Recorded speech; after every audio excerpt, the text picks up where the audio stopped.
tema pagi ini tentang GERD ya. GERD itu singkatan dari Gastroesophageal Reflux Disease. Disease itu penyakit. Gastro itu lambung, esophageal itu esophagus, reflux itu sesuatu yang berbalik atau naik.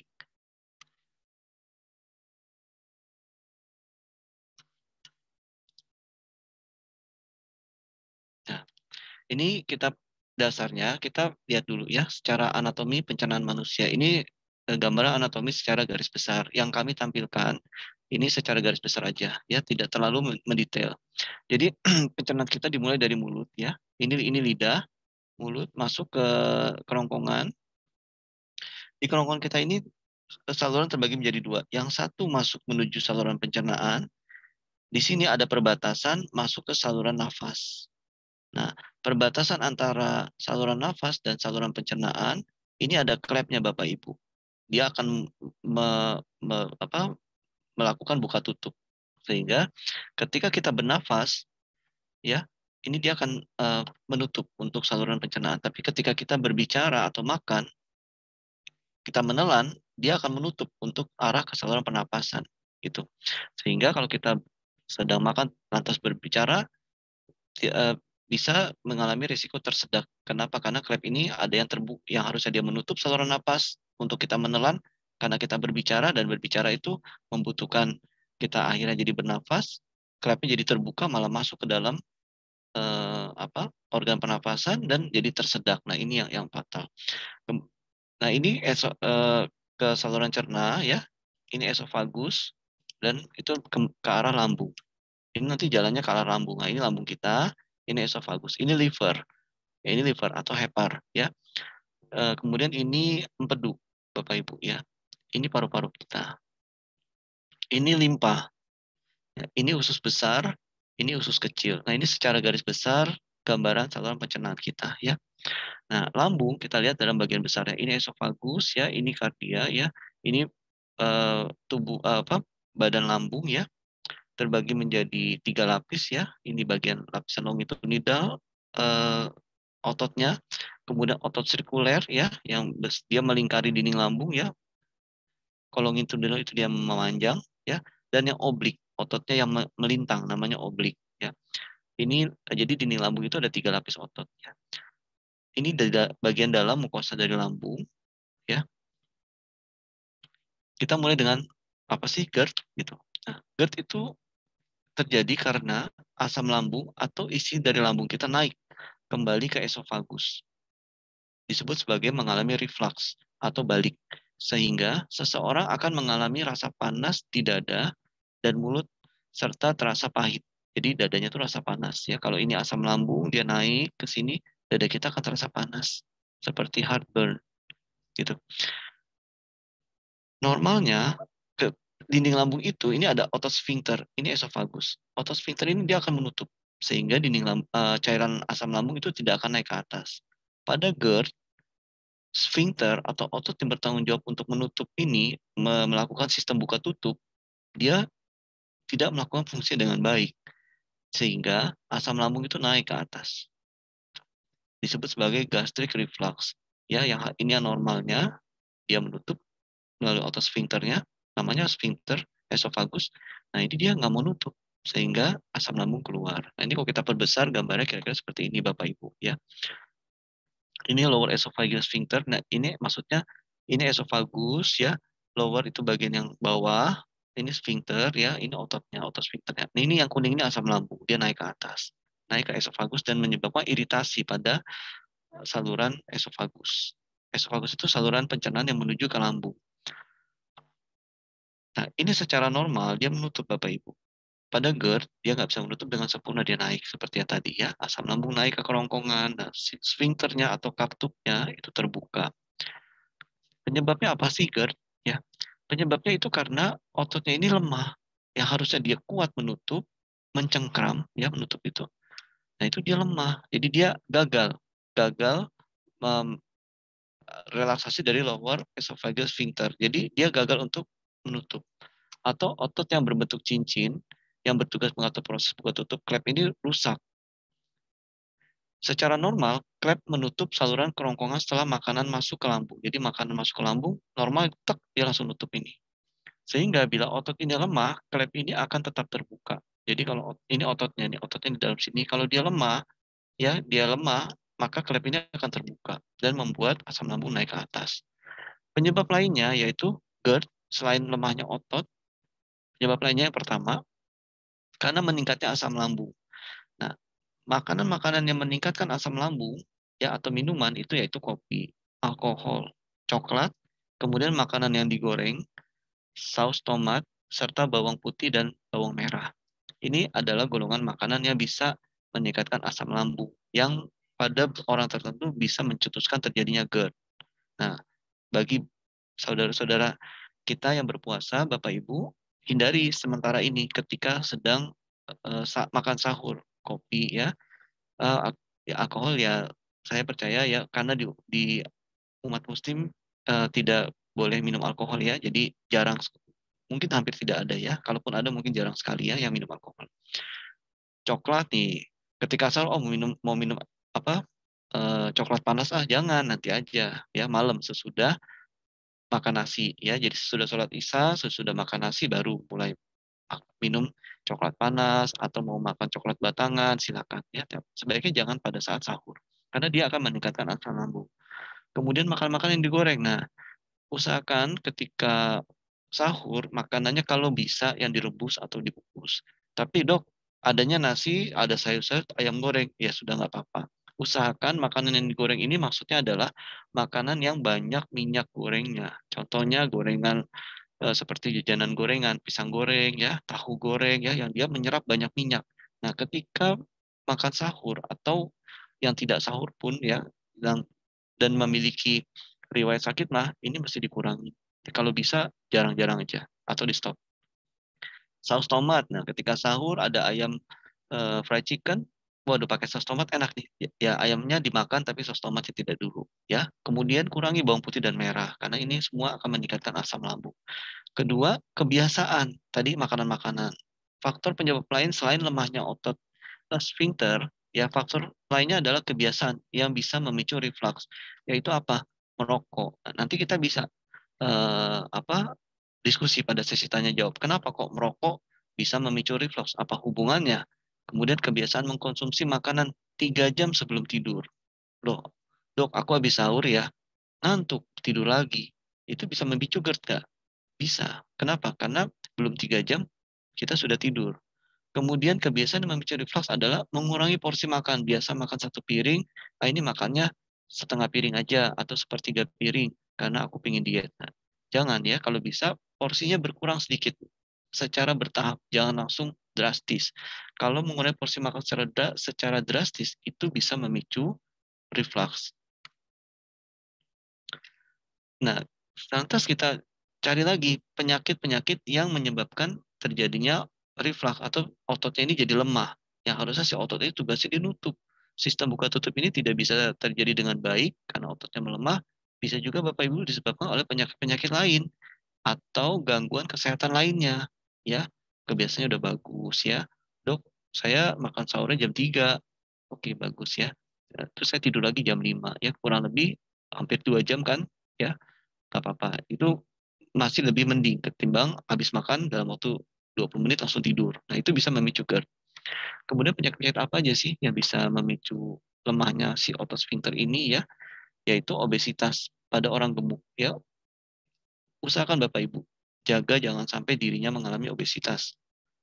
Wanita hamil ini lemah, otot ininya lemah sehingga bisa memicu GERD. Sering kan pada hamil-hamil muda selain pengaruh hormon ya juga pada kehamilan muda orangnya tuh muntah-muntah ya, jangankan makan, minum seteguk 2 teguk aja, terutama kehamilan muda ya, disebut sebagai hiperemesis gravidarum. Minum air seteguk atau 2 teguk sudah langsung memicu muntah ya. Ya, kenapa? Karena otot ini lemah sehingga memicu GERD ya. Kemudian diabetes, penyakit kencing manis. Ini harusnya diabetes mellitus ya. Karena diabetes ada juga yang namanya diabetes insipidus. Diabetes insipidus itu bukan sakit gula, tapi diabetes yang dimaksud di sini adalah diabetes mellitus, yaitu sakit gula.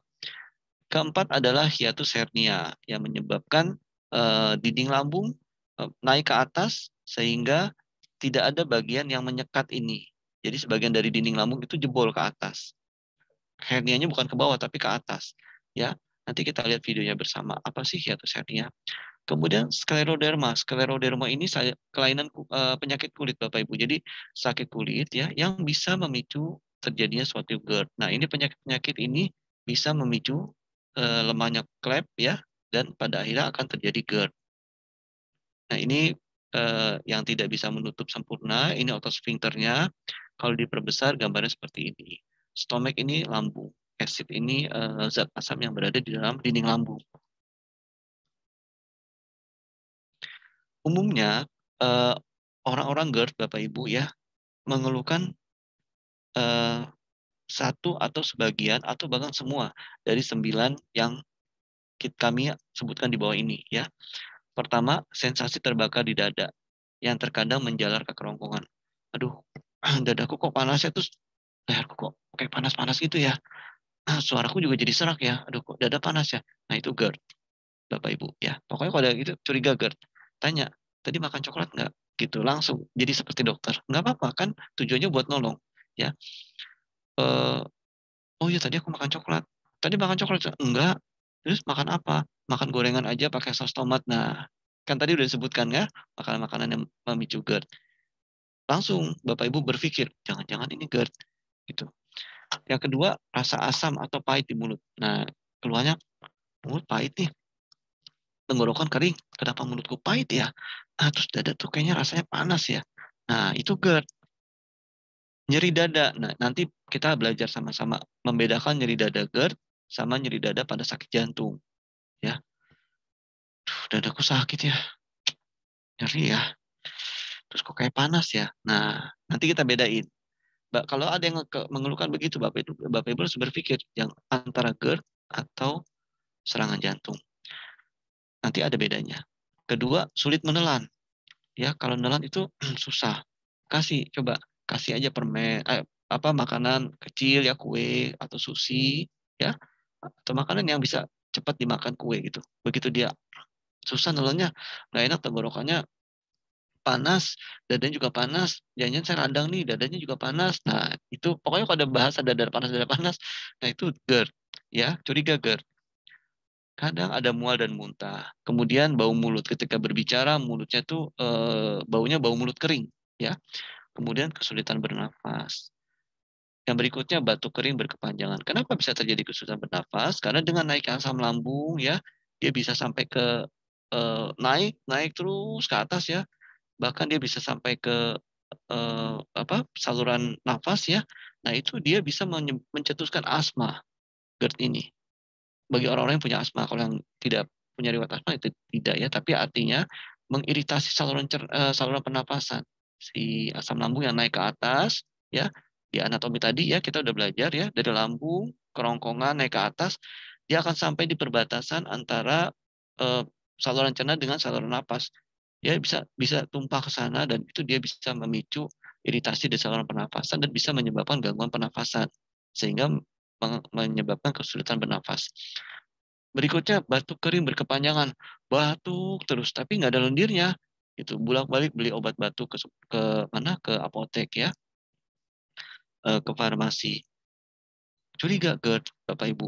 Bapak Ibu kalau punya orang yang batuk berkepanjangan ya, tapi tidak ada riwayat TBC, sudah diperiksa ke dokter paru, bersih tidak ada TBC, tapi batuk berulang. Ya, yang dipikirkan satu, batuk alergi karena dia alergi debu. Kedua, jangan-jangan GERD. Nah, kalau mau tahu GERD, cari pola makannya apa yang dia makan. Jadi dokter itu, Bapak Ibu, eh, seperti dokter ya, boleh jadi dokter juga ya. Jadi mirip-mirip kayak detektif. Kalau curiga ini, cari buktinya. Curiga ini, cari penyebabnya. Nah, sampai bisa dibuktikan. Makannya bagaimana, pola makannya bagaimana. Begitu Bapak Ibu menemukan, oh dia seringkali habis makan langsung tidur, walaupun tidak dalam kondisi puasa, atau dia memang bukan seorang muslim yang berpuasa, tapi seringkali habis makan langsung tidur, ya kurang 3 jam tidur. Kemudian makan-makanan yang dia makan adalah makanan-makanan yang memicu GERD. Nah, boleh Bapak Ibu curiga, jangan-jangan ini GERD nih, batuk berulang. Udah ke dokter paru, bagus. Udah ke dokter semua, dicek tidak ada batuk alergi. Dia tes alergi, pernapasan semua bagus. Jangan-jangan GERD. Tuh. Bagaimana membedakan GERD atau serangan jantung? Nah, ini gambar ilustrasi ya, seorang wanita memegang dadanya. Dia merasa sensasi panas. Ini ilustrasi dokter sedang memeriksakan, mendengarkan ini lokasi paru-paru ya. Kalau ini paru-paru. Kalau dia turun sedikit ke bawah sini adalah lokasi jantung. Nah, ini Bapak Ibu, apa sih bedanya GERD dengan nyeri jantung? Ketika orang megang dada, aduh dadaku panas nih. Jangan langsung tembak GERD ya. Bisa juga dia itu serangan jantung. Nah, itu malah lebih fatal. Bedanya apa? Tanya, rasanya terbakar apa tertekan? Kalau dia bilang rasa terbakar, oh ini GERD. Berarti GERD itu rasanya terbakar di dada. Panas kayak ada apinya di dalam nih. Aduh, panas banget kayak dibakar. Nah, itu GERD. Dadanya nggak enak nih. Kenapa?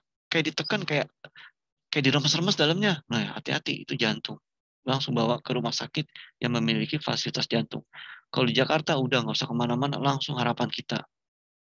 Ya, kalau dalam 30 menit bisa dijangkau. Tapi kalau bisa rumah sakit terdekat dulu untuk dibawa menggunakan ambulan dengan fasilitas yang memadai ke rumah sakit jantung. Berikutnya kalau GERD itu nyerinya tidak menjalar.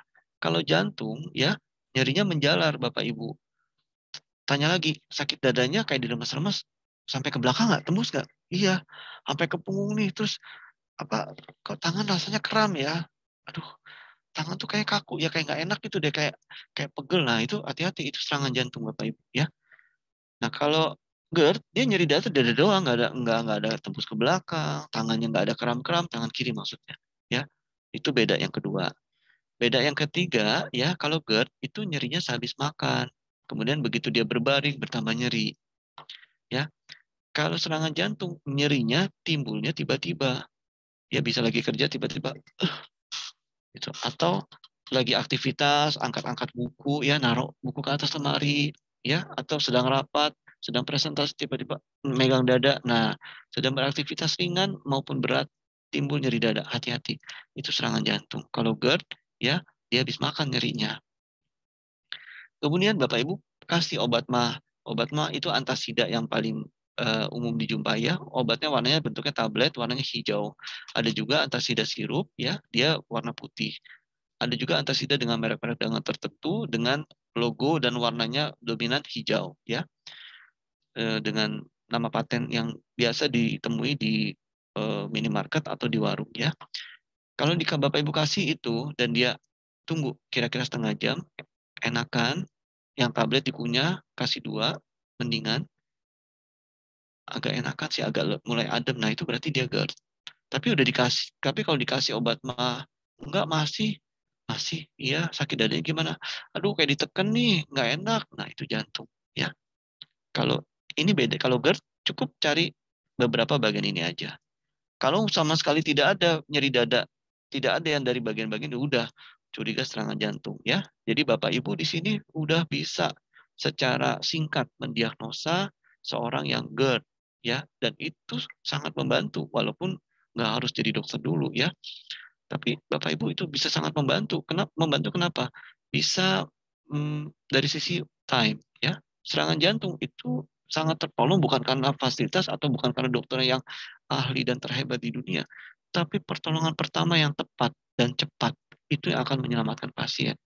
Ya, kalau Bapak Ibu bisa segera mendiagnosa, ya itu akan sangat memberi manfaat bagi orang-orang di sekitar Bapak Ibu. Ya seperti moto Supabuya, memberi manfaat. Lantas pemeriksaan penunjang untuk GERD tadi pemeriksaan fisik ya, kita lihat dari gejalanya ya. Kemudian pemeriksaan penunjang. Penunjang itu pemeriksaan-pemeriksaan yang dilakukan di laboratorium, di instalasi radiologi atau di rumah sakit di bagian radiologinya. Yang kalau di lab ya dilakukan pemeriksaan jumlah asam lambung, disebut sebagai ambulatory acid test, yaitu yang dinilai adalah kadar pH dari lambung. Tujuannya untuk menilai jumlah asam lambung selama 24 jam.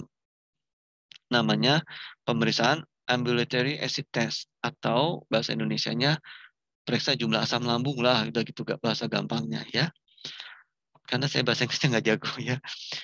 untuk mengetahui seberapa sering dan lama proses naiknya asam lambung. Jadi pemeriksaan jumlah asam lambung itu untuk tahu dalam 24 jam berapa sih sering naiknya asam lambung. Kemudian jumlahnya naik itu berapa banyak gitu. Nah, itu namanya pemeriksaan jumlah asam lambung. Pemeriksaan berikutnya adalah pemeriksaan radiologi barium Mil. Melihat keadaan bagian dalam selaput lendir dari esofagus dan lambung ya. Yang berikutnya dilakukan pemeriksaan endoskopi. Jika terdapat luka atau tukak akan terlihat dengan jelas dengan pemeriksaan endoskopi. Bapak Ibu, orang-orang di endoskopi itu ya, eh, bagi Bapak Ibu yang ada di sini bolak-balik sering sakit mah, bolak-balik nggak enak, bolak-balik mulutnya pahit ya, endoskopin aja ke dokter, minta di endoskopi ya. Jangan takut, kenapa? Karena ketika di endoskopi Bapak Ibu akan di anestesi umum. Jadi bukan dengan sadar melek gitu ya, mata terbuka terus bisa melihat dokternya bekerja memasukkan alat, enggak ya. Bapak Ibu tidur nggak sadar, nggak tahu apa-apa, tahu bangun-bangun udah rapi, udah beres, udah nanti lihat hasilnya dokter tinggal menjelaskan nih lambungnya bagus atau nih lambungnya ada masalah ya. Nah, ini gambaran dari ulkus atau tukak ya, ini Bapak Ibu ya. Ini semoga jelas ya. Ini yang normal ya, dindingnya ya, dinding lambungnya ya. Ini tukak atau ulkus. Maaf ya, ini ulkus ya. Seperti sariawan gambarannya. Ini ulkus ya. Ini ini ulkusnya nih. Ini seperti sariawan kan? Ya Bapak Ibu. Nah, ini gambaran dari endoskopi. Berikutnya adalah pemeriksaan yang keempat, esophageal manometri. Nah, pemeriksaan esophageal manometri ini untuk melihat bagaimana ritme otot sfinkternya ketika makan. Jadi untuk dinilai ketika seseorang punya riwayat GERD, lakukan pemeriksaan esophageal manometri. Jadi sesuai dilakukan endoskopi, oh ya betul nih ada ulkus ya, ada luka-luka ya, ada sariawan-sariawan nih ya. Berarti asam lambungnya sering naik nih ke esofagus ya. Berikutnya dilanjutkan dengan pemeriksaan esophageal manometri. Oke, sekarang udah tahu nih asam lambung sering naik. Sekarang aku mau cek dong, aku punya otot yang klepnya bisa buat buka tutup itu bisa bekerja normal nggak? Bisa, bisa dites dengan pemeriksaan. Namanya pemeriksaan apa? Nah ini namanya esophageal manometri ya, dia akan menilai ya untuk si pintu buka tutupnya. Gambaran hasil endoskopi dari esofagitis ya, esofagus ya. Ini esofagus nih Bapak Ibu ya, ini bagian atas lambung. Esofagitis terbagi menjadi 4 grade. Grade A, B, C, D. A yang paling ringan ya, D yang paling berat ya. Kita lihat sama-sama ya. Yang grade A dari samping ini gambaran dinding esofagusnya. Ini esofagus di Bapak Ibu ya, esofagus ini ke atas. Ini seperti parit-parit ya. Ini gambarannya nih ya, yang seperti parit-parit itu tadi nih ini ya. Ini yang seperti parit-parit itu ya. Nih ya. Ini lagi ya. Ini kita lihat dari samping. Kalau tadi kan kita lihat seperti ini ya penampangnya ya. Nah, grade A itu ada luka ya sedikit tapi tidak sampai naik ke atas di paritnya. Lukanya dikit aja di paritnya. Kalau kita lihat penampang dari teropongnya seperti ini. Ada luka sedikit. Tapi masih di sekitar dari mulut esofagus ini. Ya, mulut esofagus dengan gaster dengan lambung. Ya, lukanya nggak jauh-jauh gitu dari mulut untuk masuk ke dinding lambung. Yang grade B lukanya makin jauh. Nih, dibedakan Bapak Ibu, ini lukanya masih di sini aja. Nah, begitu lukanya udah naik ya, ini yang grade B. Cara bedanya gitu nih. Ini penampang dari seolah-olah kita masuk ke salurannya, ini penampang dari samping ya. Gambarannya seperti ini, kalau dibesar seperti ini yang grade A. Yang B lukanya semakin jauh jalannya ya, makin naik ke atas perdarahannya ya. Ini yang grade B. Kalau penampang dari samping seperti ini yang diperbesar. Ini kalau kita lihat melalui teropong, tuh beda ya. Ini ya, ini masih sedikit ya. Ini dia udah naik. Ini masih sedikit di sini. Ini dia sudah naik. Nah, yang grade C semakin banyak yang luka, kemudian dia juga naik ya. Nih Bapak Ibu. Yang luka bukan cuma 1 2 tapi udah 3 ya. Udah naik. Kemudian perdarahannya sudah lebih banyak. sehingga terjadi rembesan keluar dari paritnya. Ini yang kecil-kecil ini paritnya, ini parit-parit di esofagus ya. Ini keluar dari paritnya Bapak Ibu, rembes. Nah, oh ini grade C. Kalau grade D, rembesannya makin banyak. Itu bedanya, ya. Jadi lukanya yang luka memanjangnya lebih dari udah makin banyak itu grade C disertai rembesan. Rembesannya makin banyak, wah udah itu grade D. Itu. Gambarannya seperti ini. Kalau kita masuk ke salurannya, nah ini yang grade C, ini yang grade D, ya. Semua jelas ya sampai di sini nanti slide akan diberikan ke Bapak founder dan nanti akan dibagikan ke masing-masing para leader. Kita lanjut ya. Bagaimana manajemen atau mengatasi GERD ya? Pertama kita kurangi berat badan dengan modifikasi pola hidup dulu ya. Jangan langsung berpikir obat. Kurangi berat badan. Kemudian elevate head of bed. Ini maksudnya ketika tidur ya, posisi posisi apa kepala sedikit lebih tinggi daripada perut kita ya. Jadi cari bantal yang agak sedikit lebih tinggi. Nggak usah sampai 2 bantal, jangan nanti lehernya mengalami apa kaku otot-otot lehernya. Jadi sedikit lebih tinggi ya.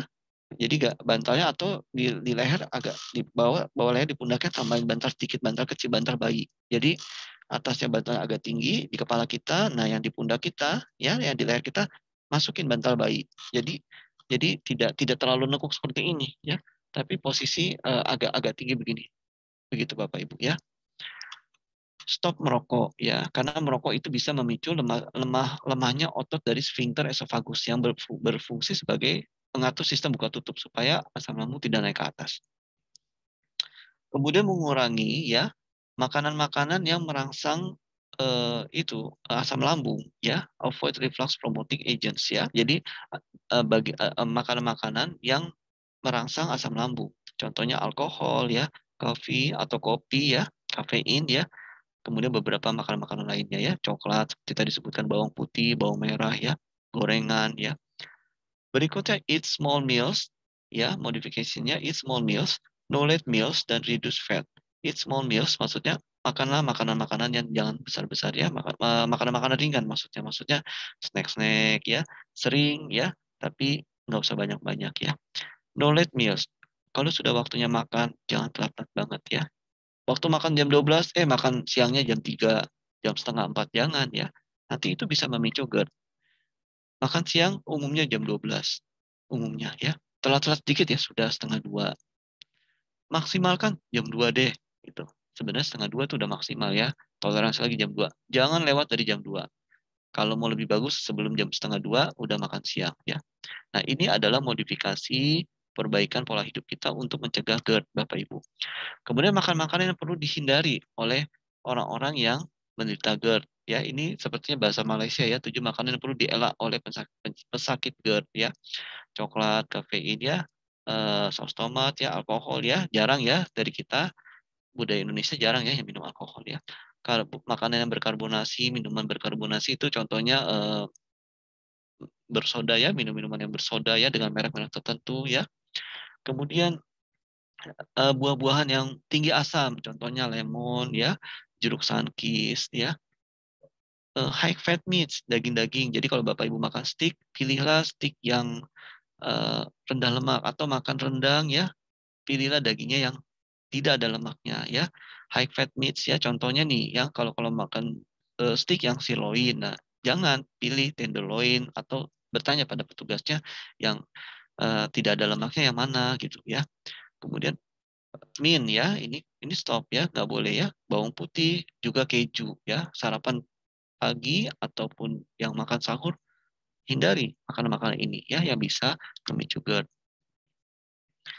Nah, sekarang kita Bapak Ibu tadi udah belajar apa sih anatominya, kemudian GERD itu apa sih pengertiannya, kemudian kok bisa jadi GERD, kemudian makanan-makanan yang memicu GERD apa, kebiasaan-kebiasaan yang memicu GERD itu apa, kemudian modifikasi pola hidup itu bagaimana supaya tidak terjadi GERD. Nah, sekarang Bapak Ibu bagaimana mengobatinya. Nah, ya, udah lengkap jadi dokter ya. Pertama, berikan antasida. Kedua, H2 blocker. H2 blocker ini Bapak Ibu ya dikenal dengan nama ranitidin. Ketiga, obat-obat golongan PPI atau singkatan dari proton pump inhibitor.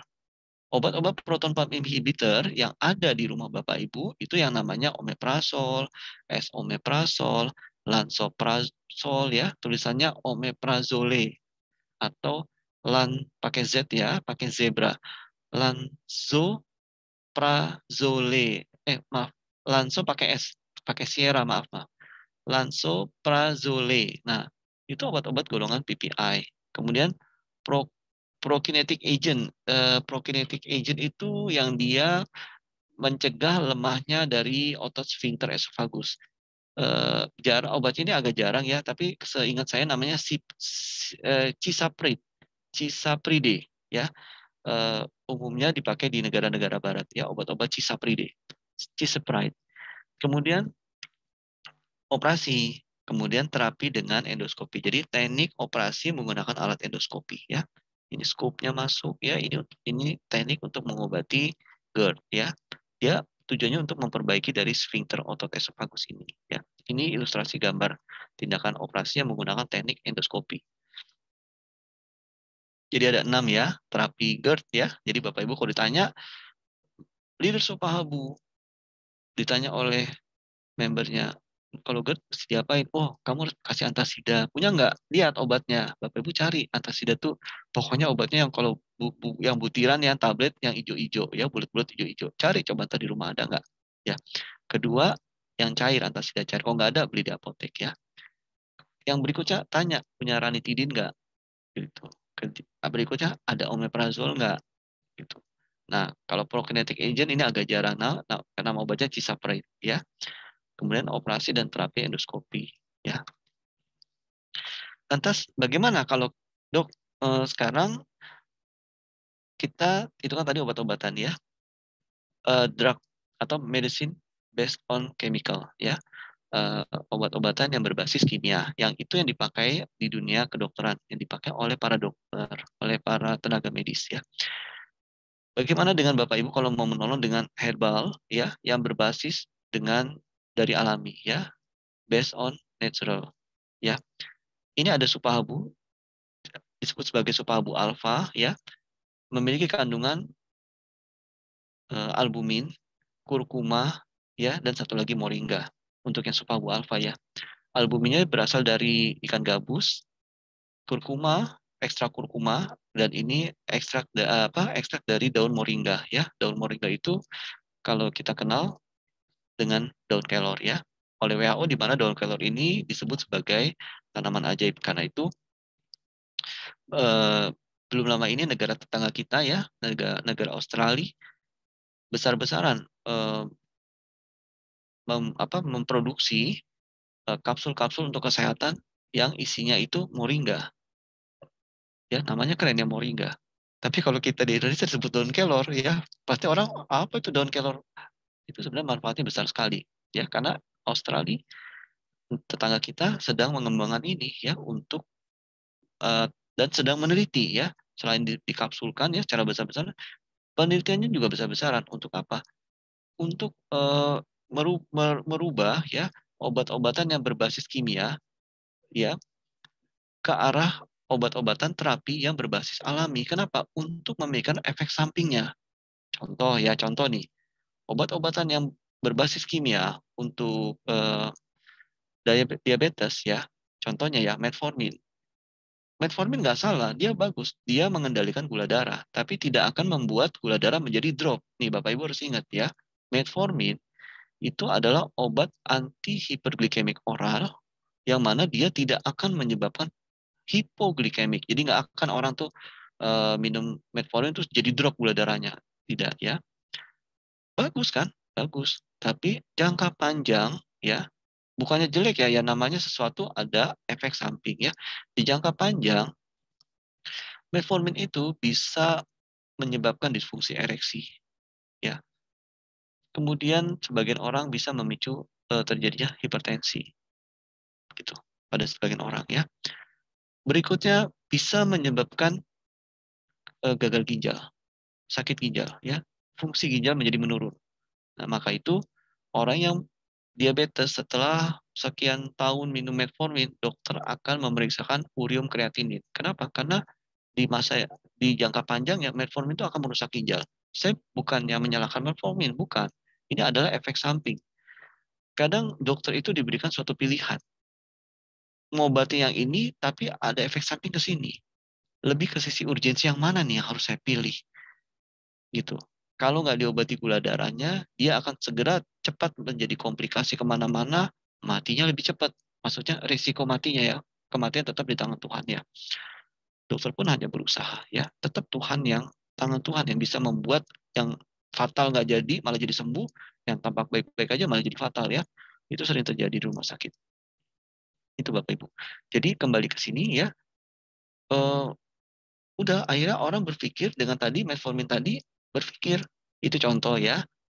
Masih banyak lagi obat-obatan kimia yang dia memiliki manfaat sangat baik seperti metformin tadi. Akhirnya orang jadi berpikir bagaimana kalau kita mencari nih ya dari yang berbasis alami. Untuk apa? Untuk menghindari efek samping dari yang disebabkan oleh obat kimia yang memiliki banyak manfaat tadi, gitu. Ya, bagaimana menciptakan yang dari dari alami, tapi hasilnya tuh nendang. Hasilnya itu setara dengan obat dengan efek samping yang hampir-hampir tidak ada, gitu. Nah, itu yang menyebabkan sekarang negara maju berlomba-lomba mengembangkan penelitian ya, terutama China ya, penelitian pengobatan berbasis alami. Nah, alhamdulillah puji Tuhan negara kita banyak sumber-sumber alami ya, kaya akan sumber alami. Nah, salah satunya ini adalah moringa yang di Indonesia itu banyak dan moringa grade A ya itu dimasukkan ke dalam produknya Supahabu. Ini isinya Supahabu yang tadi kami sebutkan ya, ekstra Canas striata, albumin yang dari ikan gabus, ekstra kurkuma, kemudian ekstrak dari Moringa oleifera. Semua ini grade A dan sudah ada Badan POM ya, sudah berlabel halal ya, artinya sudah diperiksa ya, memang isinya halal, terutama kapsulnya ya, tidak mengandung gelatin dari hewan yang bagi umat muslim tidak boleh ya.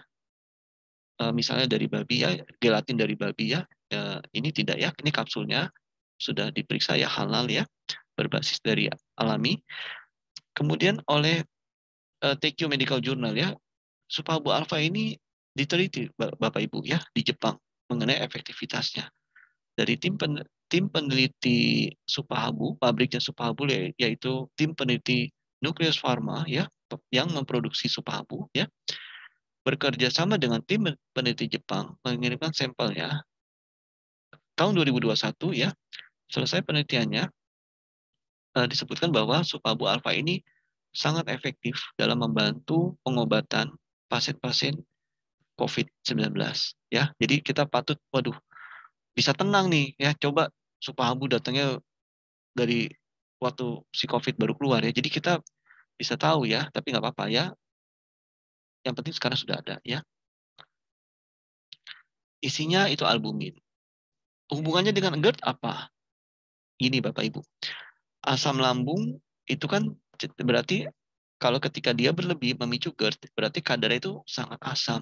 Nah, albumin ini bersifat alkali. Penyeimbang asam yaitu alkali.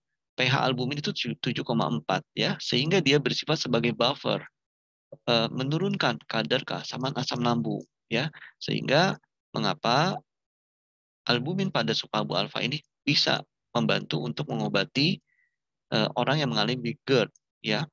Juga sebagai antioksidan. Antioksidan ini hubungannya apa sih dengan GERD? Hubungannya begini. Pada orang-orang yang merokok itu bisa melemahkan otot sphincter, otot yang tadi yang tujuannya menjaga sistem buka tutup pada esofagus. Itu dirusak itu kemampuan si otot itu oleh apa? Oleh rokok. Nah, racun-racun rokok itu dibuang, dinetralisir oleh antioksidan. Salah satu antioksidan yaitu yang paling baik adalah high antioksidan yang terdapat pada Supahabu ya. Itu dia bisa menetralisir racun sehingga kerusakan dari otot sphincter tadi secara pelan-pelan bisa diperbaiki dan dia akan kembali bisa menutup, melakukan sistem buka tutup lagi si otot sphincter esofagus itu tadi apabila dia dirusak oleh orang-orang yang aktif merokok dan sudah jangka panjang ya. pengangkut dan pengikat. Nah, orang yang GERD dikasih omeprazol nggak sembuh-sembuh.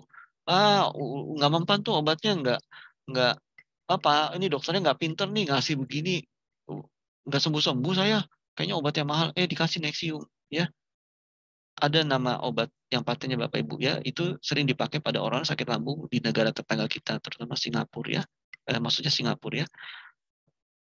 Eh, Sakit lambung di sana udah pakainya Nexium. Nexium ya. Di sini pakai nggak sakit, nggak berkurang juga sakit lambungnya. Ini saya alami sendiri, saya kasih Nexium nggak berkurang.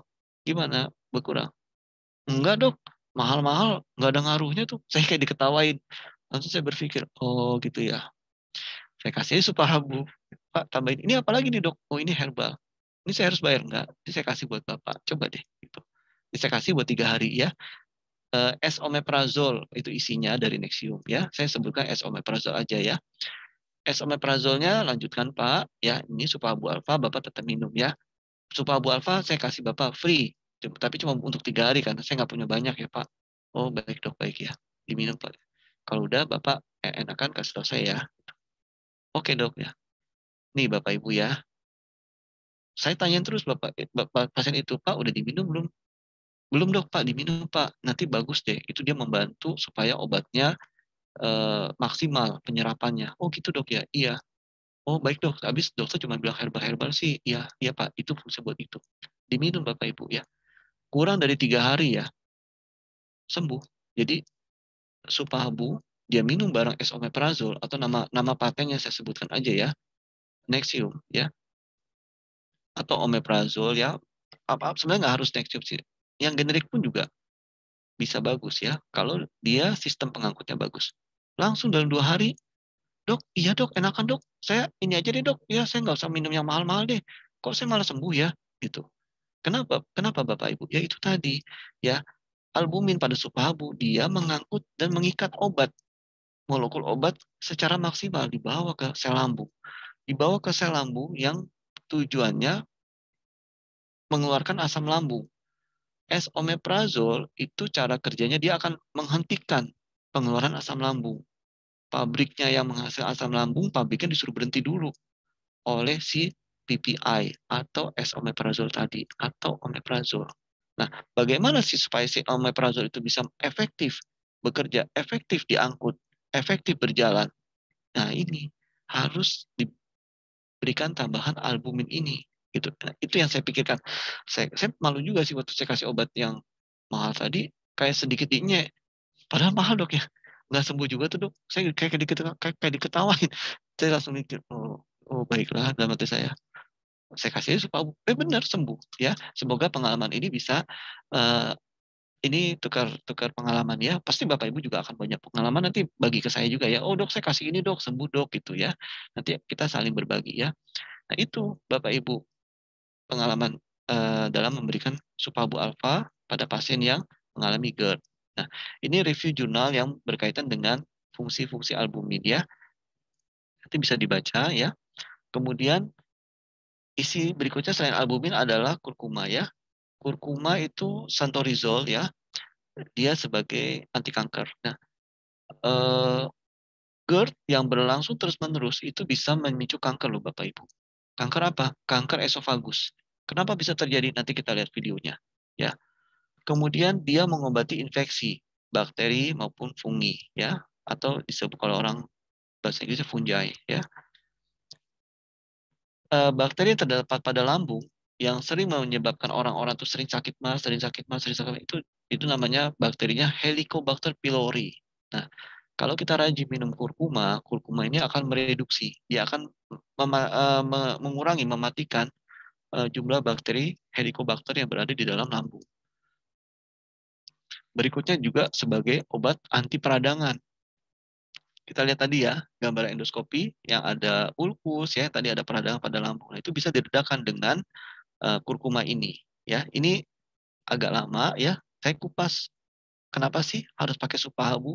Nah, supaya Bapak Ibu ketika nanti ditanya oleh membernya, nggak sekedar pakai Supahabu Alfa, dosisnya berapa? 3 kali 2. Emang dia bisa ngapain? Nggak tahu. Nah, jangan ya. Ya, pokoknya minum aja kata dokter Oscar, dokter Oi suruhnya begitu, kata leader saya pokoknya begitu, pokoknya kata testimoni sembuh deh. Wah, jangan ya. Leader Supahabu, member Supahabu harus bisa menjelaskan, oh ini karena dia mengandung albumin. Albuminnya itu salah satunya dia menetralisir asam lambung. Kemudian dia juga bisa memaksimalkan fungsi dari obat mah yang kamu punya. Kamu punya obat mahnya mana? Coba saya lihat. Wah, kan udah seperti dokter kan? Ya. Nah ini ada omeprazol, ini udah tepat nih. Oh iya, saya dikasih itu tuh mau dokter tapi nggak sembuh-sembuh. Iya, mungkin karena yang ngebawa obatnya itu nggak ada atau kurang. Nah, yang bisa membawa obat ini supaya maksimal albumin. Nah, di dalam semua buah alfa ini ada albuminnya. Minum dulu deh, udah nggak usah ngeyel dulu, minum dulu, cobain deh. Itu sembuh kok, insya Allah sembuh ya.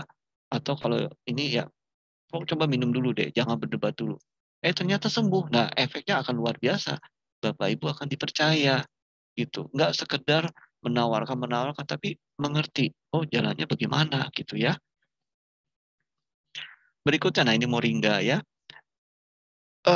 Penyebab naiknya asam lambung salah satunya psikosomatik ya. Asam lambung naik ya bisa memicu ke orang yang stres ya. Stres karena berbagai macam sebab berbagai masalah yang melatar belakang ya.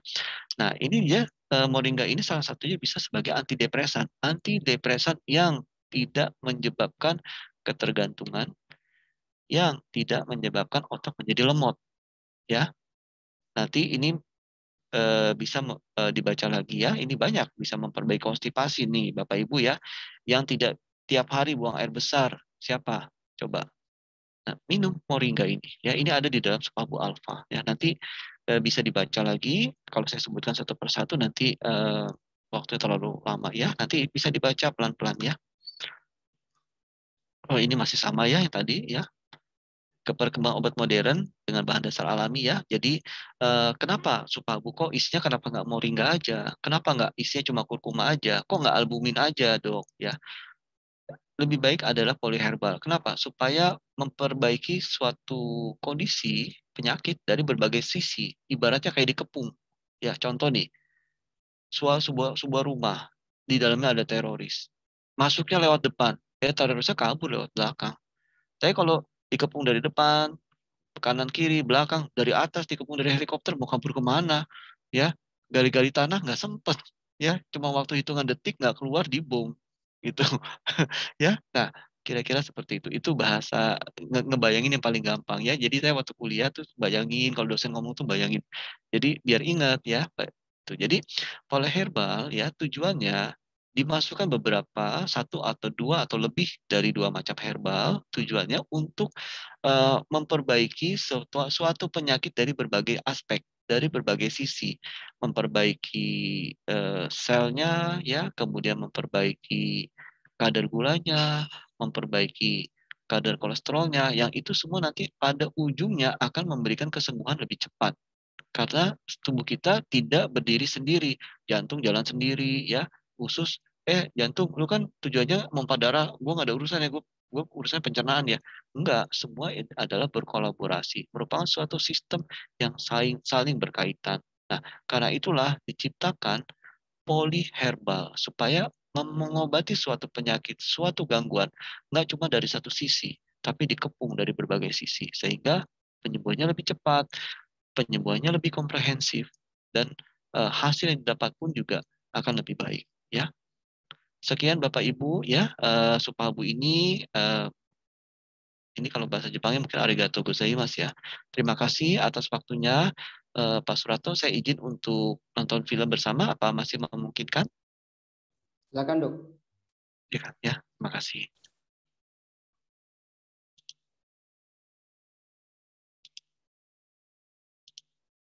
Kita nonton filmnya sebentar ya, Bapak Ibu punya waktu sebentar ya. Muscular tube that leads to your stomach. Nah, ini ya esofagus, saya jelaskan sebentar. Stomach ini lambung ya, yang bikin supabu nukleus farma ya Bapak Ibu. Ini adalah makanan ya, ini bukan kotoran ya, ini makanan. Makanan yang kita punya ya, dan bentuknya seperti ini ya. Jadi dari kerongkongan masuk ya, ini udah di esofagus, ini sphincter otot esofagus ya. Nah, ini dinding lambung. Nah, ini kita lihat bagaimana jalannya makanan masuk kemudian kok terjadi GERD ya. Your esophagus has a ring of muscle at the end called the lower esophageal sphincter. It opens to let food into your stomach. Normally, it stays closed to prevent stomach contents from going back up into your esophagus. If the sphincter doesn't close all the way, gastroesophageal reflux, or GERD, can happen. The weak or relaxed sphincter allows the contents of your stomach to reflux or leak back into your esophagus. Acid in the stomach contents irritates your esophagus. This can cause a painful, burning feeling in your chest.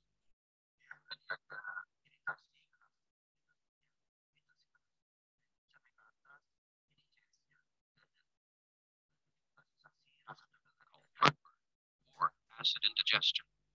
It's common to have gastroesophageal reflux once in a while. However, if it happens more than twice a week for a few weeks, you may have a more serious condition called gastroesophageal reflux disease. Nah, ini maksudnya kalau dalam 1 minggu sering mengalami keluhan sakit-sakit mah ya, bahkan dalam 1 bulan ya ini minggu pertama, minggu kedua, minggu ketiga, minggu keempat ya. Minggu pertama 3 kali keluhannya, minggu kedua 3 kali, minggu keempat lebih banyak 4 kali keluhannya, minggu keempatnya 4 kali juga keluhannya. Nah, 5 kali bahkan keluhannya ya. Nah, kalau ada keluhan sakit mah sering muncul seperti ini, patut dicurigai adalah GERD. Also known as GERD. If left untreated, GERD can lead to complications over time. For example, you may develop esophagitis, where the lining of your esophagus becomes inflamed or irritated.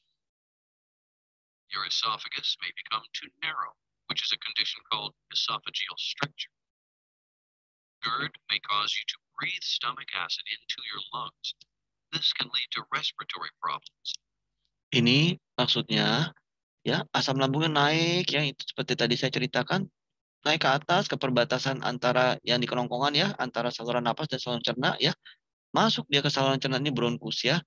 Nah, mengiritasi paru-paru ya, akan mencetuskan asma.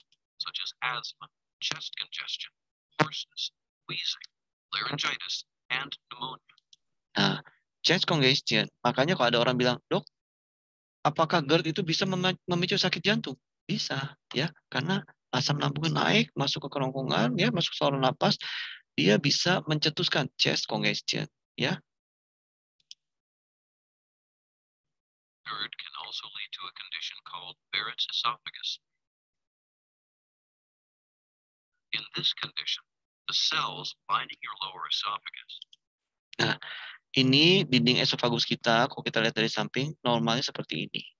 Pada orang yang sering mengalami esofagitis atau peradangan pada esofagus, ya, karena si GERD-nya itu si asam lambungnya naik, lapisan dinding dalam dari esofagus atau disebut sebagai lapisan epitel, ya ini namanya epitel dari esofagus, dia berubah bentuknya menjadi begini. Ini bentuk seperti usus halus, gitu. Karena sering mengalami peradangan. Nah, ini bisa memicu kanker, ya. Kanker apa? Kanker esofagus. Are replaced with cells similar to those in your intestine. This may increase your risk for developing cancer in your esophagus. Common causes of GERD include being pregnant or overweight, which puts pressure on your abdomen, smoking, certain medications, such as those that treat allergies, high blood pressure, and depression, and a hiatal hernia. A hiatal hernia is a condition where the upper part of your stomach moves up through an opening in your diaphragm. This makes it easier for stomach acid to come up into your esophagus. Ini disebut hiatus hernia. Jadi ini diafragma ya, yang membatasi antara paru-paru kita. Ini paru-paru kita di atas, ini diafragma. Ini paru-paru ya, ini paru-paru, ini diafragma. Diafragma, di bawah diafragma ini ada lambung. Nah, karena diafragmanya jebol, sebagian dari lambung naik ke atas, Bapak Ibu, naik ke atas. Nah, kejepit. Nah, itu mencetuskan, itu disebut sebagai hiatal hernia, dan itu akan mencetuskan terjadinya GERD. The most common symptom of GERD is heartburn. Other symptoms include nausea, problem swallowing, bad breath, hoarseness, sore throat, and bringing food back up, called regurgitation.